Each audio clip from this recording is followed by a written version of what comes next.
Ilang sandali matapos mag-post ng cryptic message ang veteranong aktor na si Nino Mulak, ang kanyang misis na si Dayan Tupas naman ang nagbahagi ng cryptic post sa Facebook.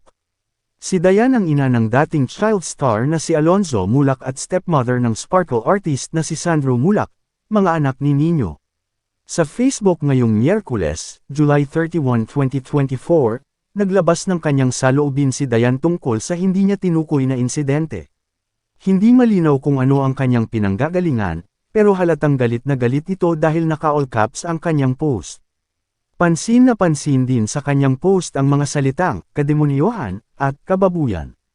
Panimula ni Dayan, published as is, pinalaki at iningatan naming mabuti ang aming mga anak na puno ng pagmamahal at pag-aaruga tapos wow alang hiyahin lang ng mga kung sinong tao na nilamon ng kademonyohan sa katawan para magawa yung ganong klaseng kababuyan.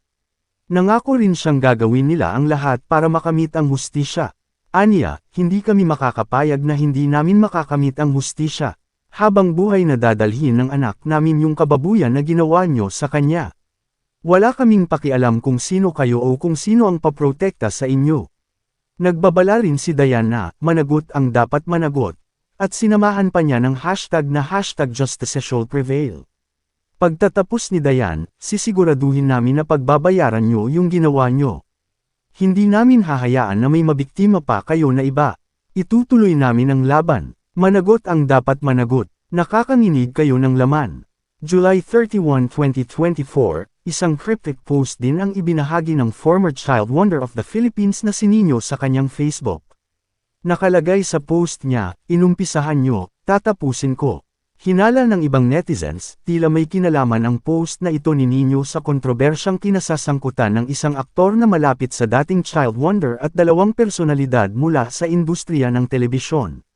Samantala, pati ang pinsan ni Nino na si Andrew Mulak ay may cryptic post din sa kanyang Facebook.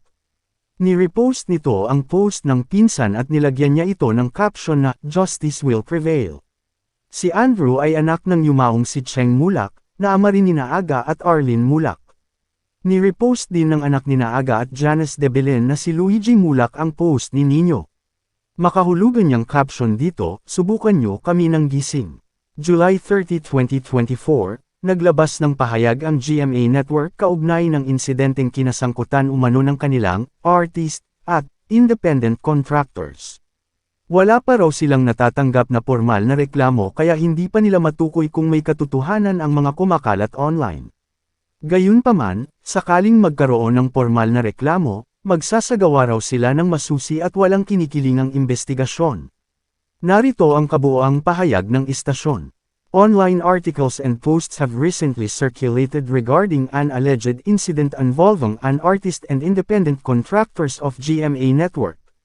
We have yet to receive a formal complaint from those allegedly involved in the issue. Should one be filed, the network is committed to conducting a thorough and impartial investigation. We assure the public that GMA Network takes such matters with utmost seriousness.